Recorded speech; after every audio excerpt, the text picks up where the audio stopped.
Olá, seja bem-vindo ao meu canal. Espero que esteja tudo bem com sua vida.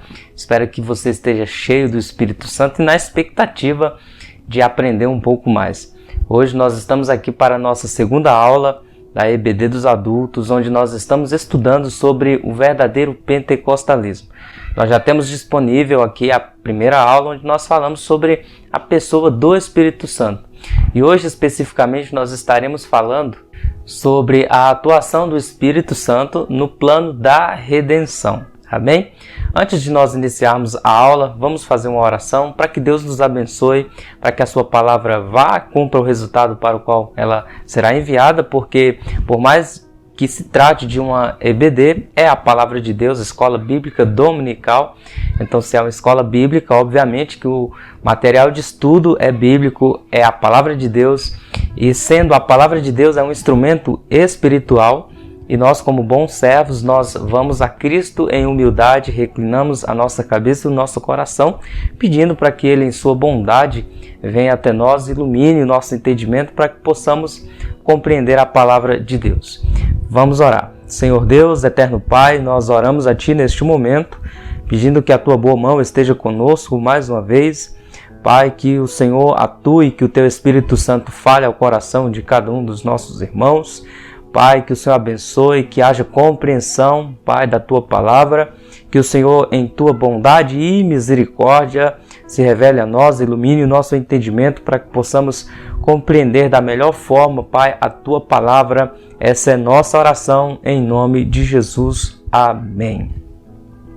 Muito bem, se você acompanhar aí comigo, eu quero compartilhar com você a tela.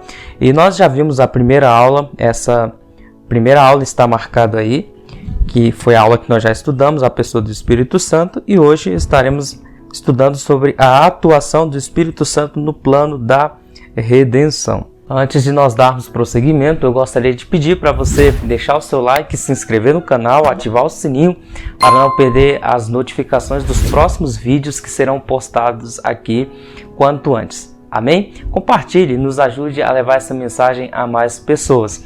Aqui embaixo na descrição do vídeo nós temos alguns links bem importantes. Nós temos o link do Telegram, onde nós disponibilizamos os slides que são utilizados aqui nessas aulas. Nós temos o link de um curso de bibliologia na qual eu leciono. Nós temos o link também de um livro, do e-book que, pela misericórdia de Deus, nós publicamos pela Amazon. 7 Essências da Voz de Deus. Se você tem interesse, dê uma conferida lá no nosso... Aqui embaixo na descrição do vídeo tem o link que vai te levar a cada um desses assuntos que eu acabei de mencionar, amém? Vamos então para a nossa aula de hoje. O nosso texto áureo está em Atos, capítulo de número 9, versículo 31. Assim, pois, as igrejas em toda a Judéia e Galiléia e Samaria tinham a paz e eram edificados e se multiplicavam, andando no temor do Senhor e na consolação do Espírito Santo. A verdade prática vai nos falar que a atuação do Espírito é contínua e dinâmica na igreja, na vida dos crentes, e os conduz desde a conversão até o final da sua jornada. Por que o Espírito Santo está presente desde o início até o fim? Porque o Espírito Santo começa nos convencendo, como nós vamos ver nessa aula, e ele atuará conosco até o final da história da redenção, porque é o Espírito Santo que nos redimirá, nos transformará. Paulo fala em 1 Coríntios, capítulo 15, a partir do verso 52, falando do mistério da redenção, do mistério do arrebatamento, podemos dizer assim. Ele fala que convém que isso que é corruptível se revista da incorruptibilidade e isto que é mortal se revista da imortalidade. Então, quando isso que é corruptível, que é o nosso corpo, a nossa matéria, se revestir daquilo que é incorruptível, e o que é mortal se revestir da imortalidade, então finalmente cumprir-se a palavra que está escrita: tragada foi a morte pela vitória. Isso se dará no momento, no abrir e fechar de olhos ante a última trombeta. Isso ocorrerá por intermédio do Espírito Santo. Então o Espírito Santo ele atua na nossa vida nos convencendo do pecado, ele atua na nossa vida nos santificando e também atuará no futuro nos reedificando, ou seja, nos dando um corpo glorificado semelhante ao corpo de Cristo. Nossa leitura bíblica em classe está no Evangelho de João, capítulo 16, versículo de número 7 em diante. Acompanhe comigo na sua tela, o texto vai nos falar: mas eu lhes afirmo que é para o bem de vocês que eu vou. Se eu não for, o conselheiro não virá para vocês, mas se eu for, eu o enviarei. Quando ele vier, convencerá o mundo do pecado, da justiça e do juízo. Do pecado, porque os homens não creem em mim. Da justiça, porque vou para o Pai e vocês não me verão mais. E do juízo, porque o príncipe deste mundo já está condenado. Tenho ainda muito que lhes dizer, mas vocês não o podem suportar agora. Mas quando o Espírito da verdade vier, ele os guiará a toda a verdade. Não falará de si mesmo, falará apenas o que ouvir e lhes anunciará o que está por vir. Nós então pudemos aprender na lição passada quem é o Espírito Santo e agora vamos estudar sobre a ação dele no processo da salvação da humanidade e na edificação dos crentes. Jesus disse que não nos deixaria órfãos quando se referiu ao Consolador, que está nos crentes. Vivemos essa referência do Espírito dia a dia. Então, o Espírito Santo, ele está presente, como nós acabamos de mencionar, no nosso dia a dia, nos convencendo. Esse é o papel do Consolador, como nós acabamos de falar. Então, o Espírito Santo, que é uma pessoa da Trindade, como nós vimos na aula passada, ele é alguém que, da mesma maneira que o Pai e que o Filho agem em favor daqueles que nele esperam. Ou seja, o papel principal do Espírito Santo, como o próprio título do nome já diz, Espírito Santo, é nos santificar. Pois a própria palavra de Deus nos diz: segui a paz com todos e a santificação, sem a qual ninguém verá a Deus. Então é através do Espírito Santo que nós temos consciência do nosso pecado e nos voltamos a Deus. Nós somos conduzidos pelo Espírito Santo. Nós vamos entrar então agora na nossa primeira parte da nossa aula, no primeiro tópico da nossa aula, onde vai falar sobre o Espírito Santo como uma promessa. Esse primeiro tópico ele é dividido em 3 subtópicos, a saber, a promessa messiânica na antiga aliança e a promessa do Consolador. A primeira parte, o primeiro subtópico, a promessa messiânica, vai nos mostrar o plano da salvação que envolve a Trindade.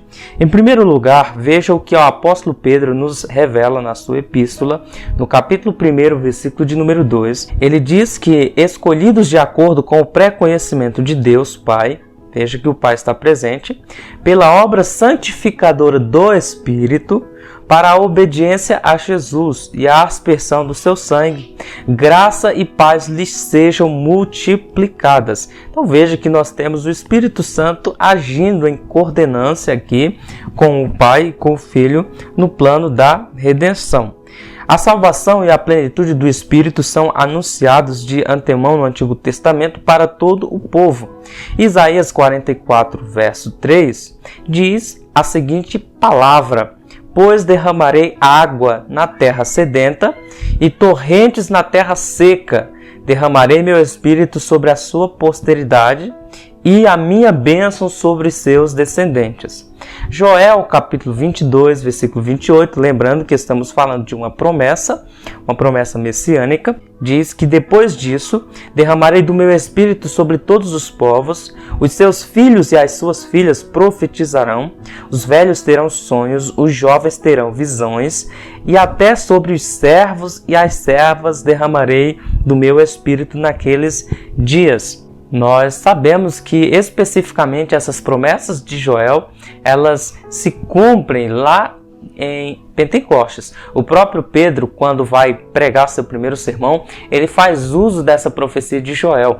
E antes que alguém interprete falando que a promessa do Espírito Santo era apenas para os judeus da época dos discípulos, o próprio Pedro, quando vai fazer menção sobre o Espírito Santo como promessa, ele vai dizer que essa promessa é para vós, para vossos filhos e para todos quanto o Pai decidir chamar. Isso fala de um derramamento exponencial sem medida. O Espírito Santo foi disponibilizado a partir do momento que Jesus foi assunto ao céu para todas as pessoas. Então, ainda hoje, o Espírito Santo continua atuando e ele é eterno, como nós vimos em aulas passadas. Então ele não pode se limitar, ele não se limitou apenas à época dos apóstolos. Amém? Prosseguindo então na nossa aula, nós vamos ver em Efésios capítulo 1, versículo 13 e 14 sobre o Espírito da promessa. Nele, quando vocês ouviram e creram na palavra da verdade, o evangelho que os salvou, vocês foram selados com o Espírito Santo da promessa, que é a garantia da nossa herança, até a redenção daqueles que pertencem a Deus para o louvor da sua glória. O que representa o selo do Espírito, então, nessa passagem? O teólogo William Hendriksen fala de 3 funções do selo no primeiro século da igreja. Primeiro, garantir o caráter autêntico de um documento. Nós temos isso em Esther capítulo 3:12. Segundo lugar, o propósito de um selo era marcar uma propriedade. E em terceiro lugar, proteger contra violação de dano. Então, o selo do Espírito Santo é justamente isso. O que testifica se eu sou salvo, se eu estarei apto para a vinda do nosso Senhor Jesus Cristo, ou quando eu morrer, eu irei de encontro a Ele. É justamente esse fato de eu e você estarmos selados com o Espírito Santo da promessa. O selo era também considerado uma prestação, um pagamento antecipado de uma dívida maior, ou seja, era a primeira parte de um pagamento. Isso implica em dizer que a certeza da nossa redenção futura já está sendo completada e testificada agora, ou seja, o Espírito Santo já é o antegozo do céu. O ato de nós sermos preenchidos pelo Espírito Santo já testifica da nossa moradia eterna nos céus. Isso é tremendo demais saber. É tremendo saber que o Espírito Santo habita em mim e em você. E o fato dele habitar em mim e em você nos dá certeza de que um dia nós nos encontraremos diante do trono de Deus face a face. Amém?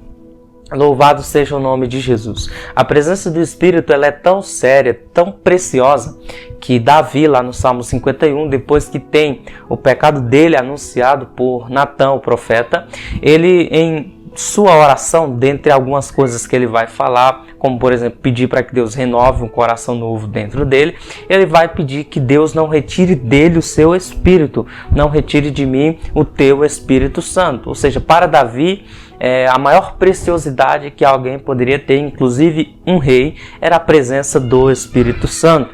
Eu quero abrir um parênteses aqui para falar para você que talvez você não tenha muitos recursos naturais, não tenha muitos recursos financeiros, mas se você tem a presença do Espírito Santo, se você é salvo, se o teu nome está escrito no livro da vida, você é a pessoa mais próspera que tem, você é a pessoa mais próspera que existe. Nós temos o maior tesouro de todos, é a pérola escondida que nos foi dada por graça mediante o sacrifício do nosso Senhor Jesus Cristo e aplicado a mim e a você por meio do bendito Espírito Santo. Amém?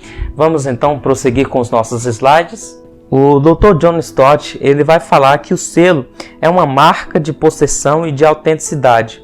O gado e até mesmo escravos eram marcados com o selo por seus donos a fim de indicar a quem pertenciam, mas tais selos eram externos, ao passo que o de Deus está no coração. Deus põe seu Espírito no interior do seu povo a fim de marcá-lo como sua propriedade. Isso é tremendo, isso é magnífico, porque os selos externos eles podem ser retirados, podem ser removidos. Agora, o selo do Espírito é algo que é embutido no nosso espírito e ninguém pode remover. Então, o Espírito Santo ele vem e alguém pode até ferir o nosso corpo, pode até matar o nosso corpo, como fizeram com os nossos irmãos do primeiro século, todavia não poderão corromper a nossa alma. O nosso corpo ele pode até ir pelo fogo, pode até ir pela água, mas quando a trombeta tocar, o corpo é o de menos, ele será restaurado. Agora a nossa alma, o nosso espírito está selado com o Espírito Santo da promessa, e aí a Bíblia fala que aquele que é de Deus, o maligno não toca, justamente nesse sentido. O maligno não pode violar aquilo que o Espírito Santo está protegendo. Amém? Isso é muito importante que nós compreendamos a riqueza do selo do Espírito Santo. Vamos então agora pensar um pouco sobre o Espírito na Antiga Aliança. Acompanhe aí comigo na sua tela. As múltiplas manifestações do Espírito são conhecidas dentre o Antigo Testamento e uma delas era a capacitação de pessoas para a obra específicas como profetas. Números 12, versículo 6. Essas habilidades eram espirituais, ou seja, profecias, revelações, como no caso do profeta Ezequiel, e até milagres, como no caso do profeta Elias. O Espírito Santo também na Antiga Aliança, ele se manifestava com o aspecto de trazer habilidades, por exemplo, militar e política para os servos do Senhor. Nós temos os reis, nós temos os juízes aí. Também aptidões individuais e artísticas, como está lá em Êxodo 31, versículo 3, como no caso de Bezalel, que teve inspiração para construir o tabernáculo, e outros ali que também auxiliaram na confecção do tabernáculo, fazendo as cortinas, a Arca da Aliança e etc. No período da revelação do Antigo Testamento, o Espírito preparava o povo de Deus para aguardar a sua redenção por meio do Messias que viria. No Novo Testamento, o Espírito age, convencendo o povo sobre o Cristo, a redenção que já veio. Ele inspirou Moisés e os profetas a falarem daquele que viria e inspirou os apóstolos a falar daquele que já tinha vindo, morrido, ressuscitado, havia sido assunto aos céus e que em breve voltará. Ele ensinou o Espírito Santo, por exemplo, o doce cantor de Israel, Davi, em 2 Samuel 31, versículo 1 e 2, e por meio dele muitos outros a dizer: guia-me o teu bom Espírito por terra plena. Então, basicamente, aqui é dizer que o Espírito Santo inspirava os nossos pais do Antigo Testamento, os primeiros homens de Deus, a olharem para o futuro, para o Cristo que viria, para o Filho da Virgem, para o Redentor, o Emanuel, aquele que viria. Então, o Espírito Santo inspirava e, através de uma promessa messiânica, eles olhavam para o Cristo que viria. Era assim que ocorria a salvação no Antigo Testamento. Eles olhavam pela fé para o Cristo do futuro, o Cristo que viria. Tudo bem? Da mesma forma, a salvação ocorre hoje. A diferença é que nós não olhamos para frente, nós olhamos para trás. Há mais de 2000 anos atrás, o Cristo se fez carne, o Cristo se encarnou, consumou a sua obra, morreu, ressuscitou e foi assunto aos céus. Da mesma forma que a fé dos antigos estava focada no Cristo que viria, a nossa fé está focada no Cristo que já veio. E isso é sintetizado, é simplificado pela obra do Espírito Santo. Depois que Jesus é assunto aos céus, então o Espírito Santo vem em plenitude, porque ele é divino. Nós vimos isso em aula passada. Ele não pode sair de um lugar, porque ele é onipresente, ele é onipotente, então ele está presente em todo lugar. O que muda é a dinâmica de atuação. Nós vimos isso em aula passada, espero que você tenha visto as 3 dispensações específicas: o momento que o Pai trabalha, o momento que o Filho atua e o momento que o Espírito atua. Então, neste momento, quando Jesus Cristo roga ao Pai que mande outro Consolador, então chega a dispensação específica do Espírito, onde o Espírito é derramado sobre toda a carne, como está lá em Joel. A partir do momento da morte de Jesus, da ascensão de Jesus, inicia-se aquilo que os teólogos chamam de os últimos dias. Os últimos dias acontecem, gente, desde o dia que Jesus foi assunto aos céus. Então, desde aquele momento, o Espírito Santo está sendo derramado sobre a humanidade, convencendo o homem do pecado, da justiça e do juízo. Por isso que agora eu e você temos acesso ao trono da graça por meio do sangue de Jesus Cristo.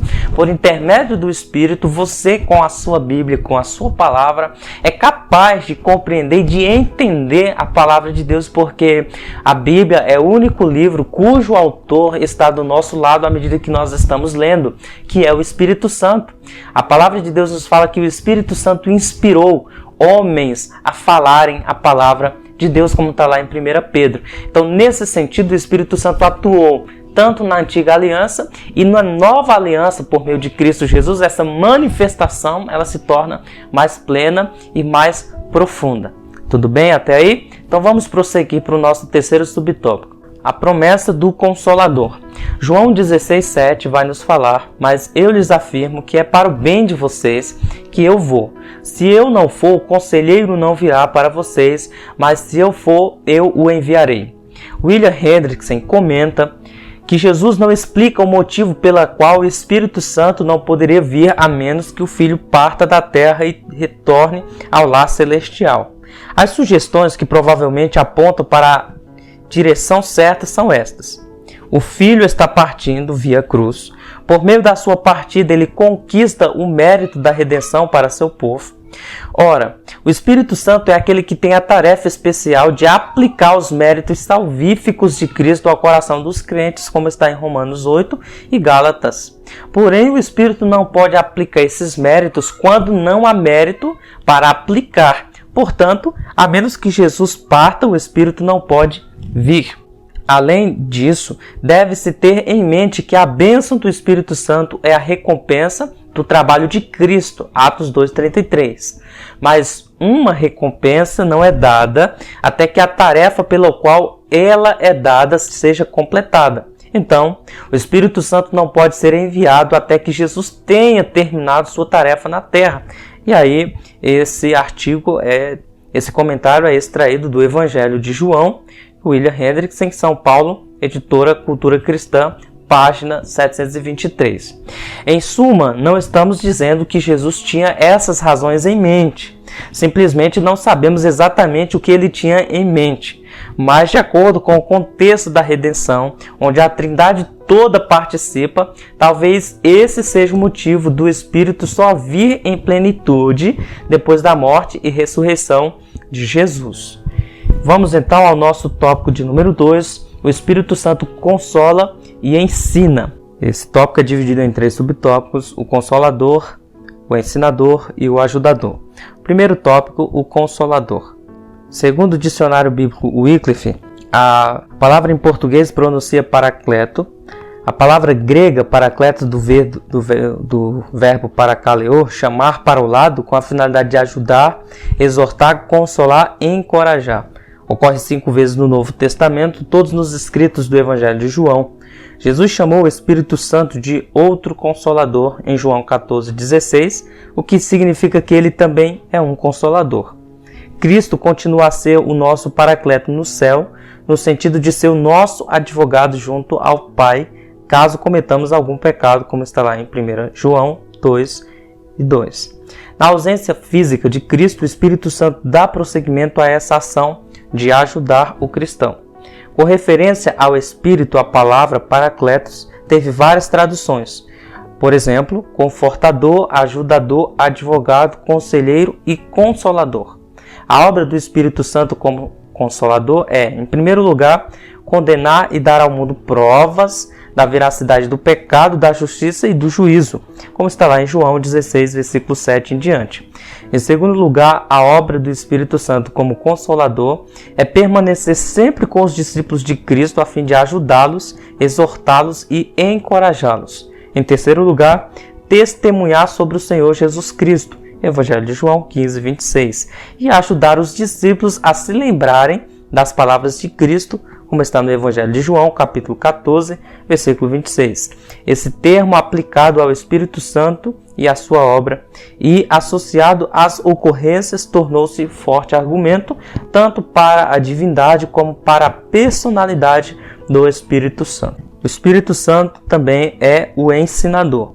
Jesus disse que o Pai ensina em João 6,45 e o ensino era parte do ministério de Jesus, Mateus 4, 23, 7, 29, de modo que essa tarefa é parte também da atuação do Espírito Santo. Mas aquele Consolador, o Espírito Santo que o Pai enviará em meu nome, vos ensinará todas as coisas e vos fará lembrar de tudo quanto vos tenho dito. João 14, 26. O Espírito nos ensina, em primeiro lugar, a compreender as Escrituras para a evangelização, como está lá em 1 Coríntios 2, versículo 13. O teólogo Stanley Orton diz que os discípulos chamavam Jesus de Rabi, que significa mestre ou ensinador. Quando não sabiam orar, ele os ensinava. Quando não conseguiam responder às perguntas ou às objeções dos escribas e dos fariseus, ele estava bem presente para ensiná-los como responder. Quando precisavam compreender aquilo que as Escrituras tinham para dizer a respeito dele e da sua posição no plano de Deus, ele abria as suas mentes e aquecia os seus corações, como está lá em Lucas 24, versículos 32 e 45, no caso dos discípulos caminhantes do caminho de Emaús. Quando não conseguiam acalmar a tempestade ou expulsar um demônio, ele estava presente com o poder para ajudá-los. O Espírito, como outro consolador, é um mestre e ajudador do mesmo tipo que Cristo. Em terceiro lugar, o Espírito Santo é o ajudador do cristão. De fato, o Espírito nos ajuda na vida diária, no nosso dia a dia, no nosso comportamento, em tudo, onde quer que nós vamos fazer alguma coisa, o Espírito Santo atua ali. Então, ele imprime em nosso caráter o caráter de Cristo e nos conduzirá até o final de nossa jornada. Ele nos ajuda também em nossa fraqueza. Romanos 8, 26 nos lembra que da mesma forma o Espírito nos ajuda em nossa fraqueza, pois não sabemos como orar, mas o próprio Espírito intercede por nós com gemidos inexprimíveis. Então veja que a ajuda maravilhosa ajuda-nos em oração.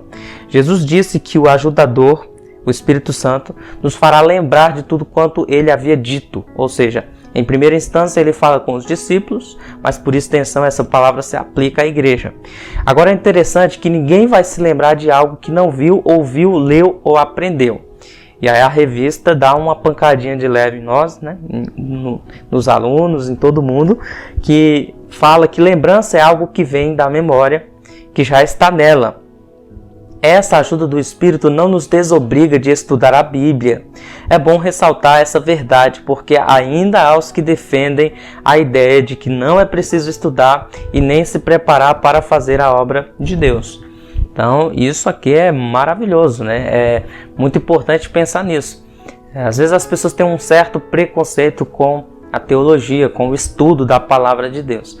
Mas veja que tanto a própria revista, que é comentada pelo pastor Ezequias Soares, ela nos enfatiza muito isso. O Espírito Santo nos fará lembrar de tudo quanto vos tenho dito. Então o Espírito Santo, ele não tem como nos lembrar daquilo que nós não limos, ouvimos. Então é importante que você leia bastante. Eu acredito que é muito triste, né? Você conhecer ou então estar submisso a uma liderança, por exemplo, a um pastor que nunca sequer leu a Bíblia toda pela primeira vez, pelo menos uma vez, né? É a mesma coisa de você, por exemplo, ir a um médico, como eu aprendi lá com o nosso pastor presidente, numa reunião de obreiros há uns dias atrás. Você vai a um médico e aí você vai se submeter a uma operação de transplante de coração. De repente o médico fala, não, eu vou operar você, vou extrair o seu coração, mas eu não concluí o meu curso de medicina. Você vai se submeter a esse médico? De maneira nenhuma, só se você for louco, mais louco que o médico, que está ali querendo operar sem ter capacitação. Agora veja que uma pessoa que prega a palavra de Deus, que pastoreia, é alguém que está sendo responsável não por um transplante de coração, mas está sendo responsável por sua alma. Aí você vai confiar, ser dirigido, ser liderado, ser instruído, receber instrução por uma pessoa que não tem um mínimo de formação espiritual, intelectual, que envolva a palavra de Deus. Da mesma forma que o estudo não substitui a oração também não substitui o estudo da palavra de Deus.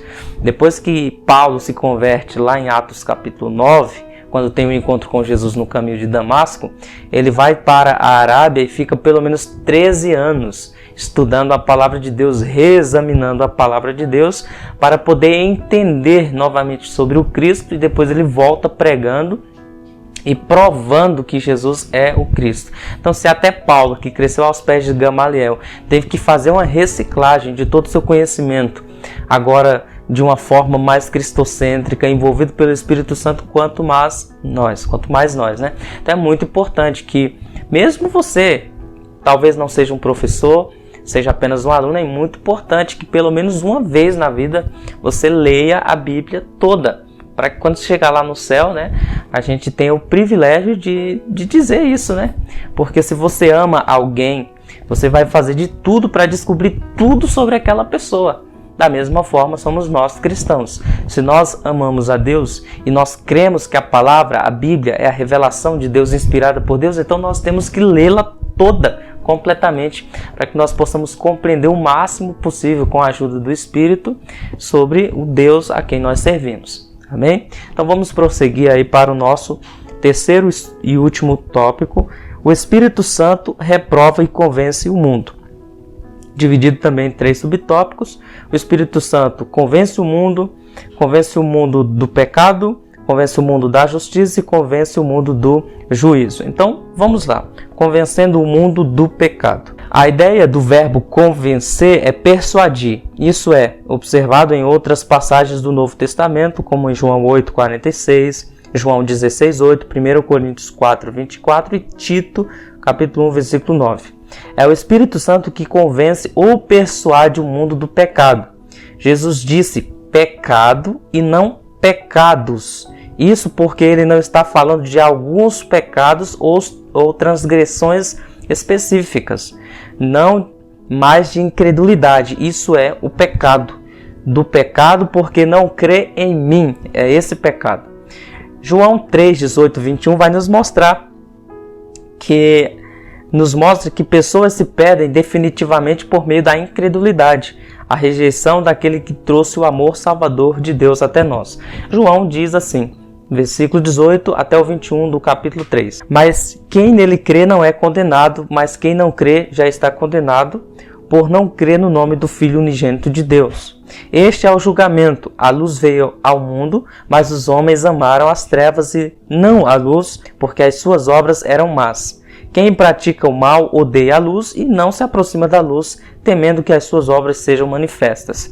Mas quem pratica a verdade vem para a luz, para que se veja claramente que as suas obras são realizadas por intermédio de Deus.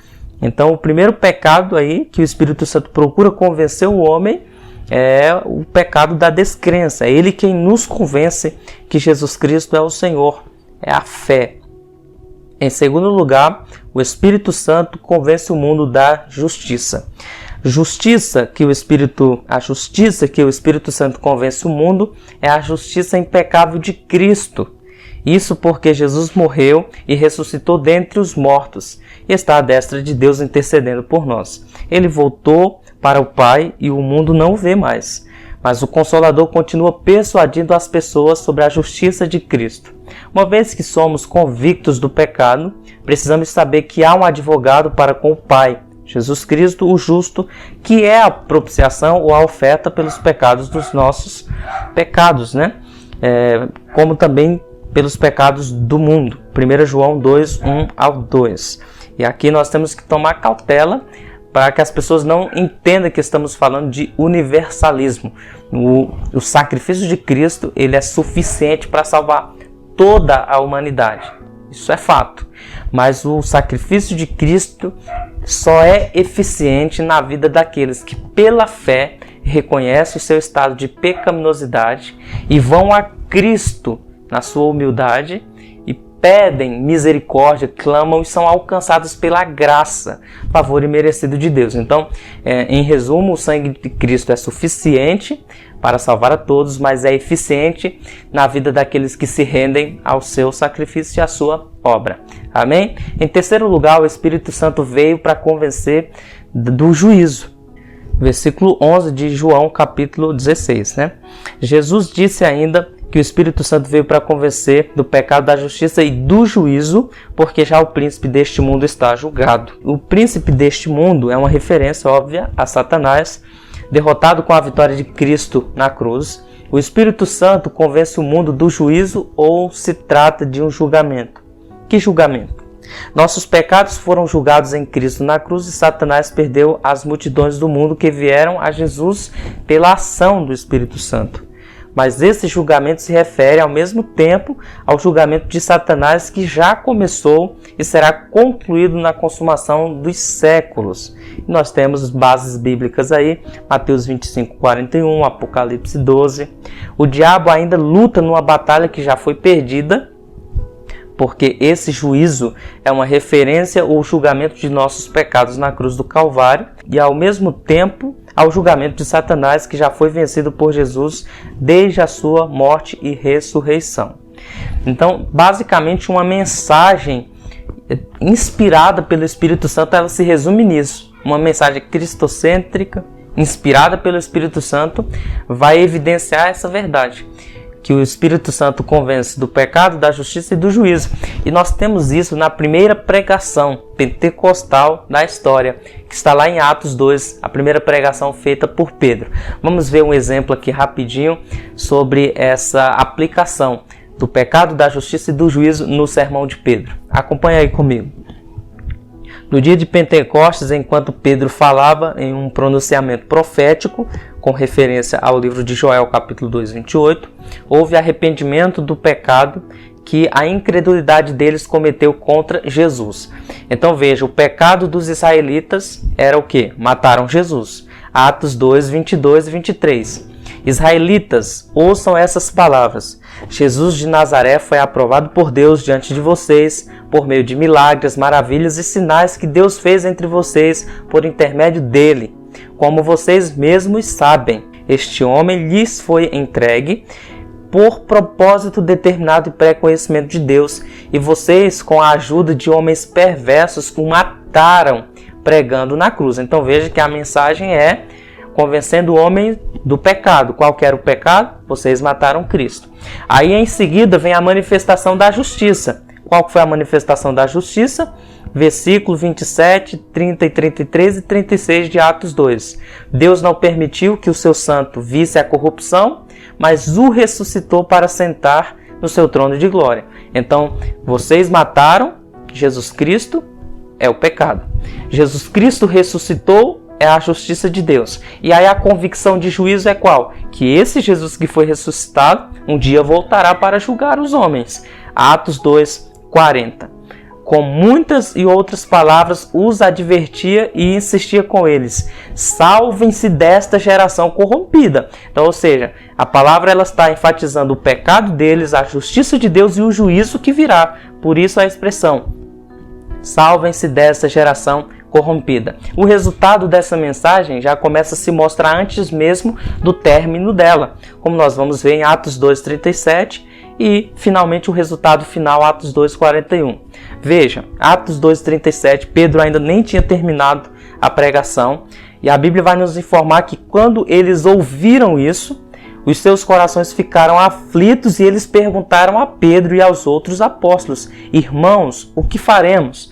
E aí Pedro diz no verso 38, 39 e 40, creiam, né? E é lícito que vocês recebam o dom de Deus. E aí o resultado final, Atos 2:41. Os que aceitaram a mensagem foram batizados e naquele dia houve um acréscimo de cerca de 3.000 pessoas.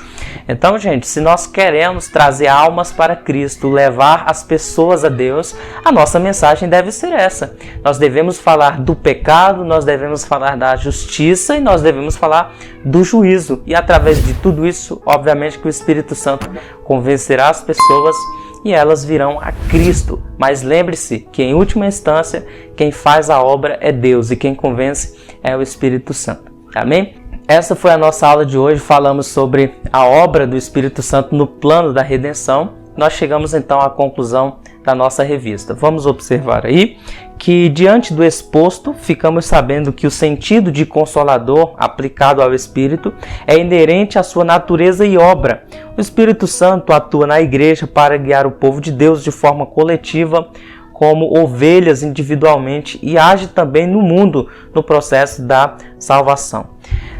Então, essa foi a nossa aula de hoje. Que Deus abençoe sua vida, espero ter contribuído para você. Agora, se você quiser contribuir conosco, você pode deixar o seu like, compartilhar para mais pessoas e nos ajudar a levar essa mensagem a mais pessoas. Não se esqueça de conferir o Telegram, o nosso canal lá no Telegram e baixar os slides. Vamos orar, que Deus em Cristo te abençoe. Senhor, nós oramos a Ti neste momento, pedimos que a Tua graça alcance esse irmão, essa irmã, e que nós possamos vislumbrar, Pai, a beleza do Teu Espírito, do Espírito Santo. Santo Consolador, venha sobre nós, esteja no nosso coração, atue na nossa mente, nos inspira a ler a Tua Palavra, a meditar na Tua Palavra e a transmiti-la.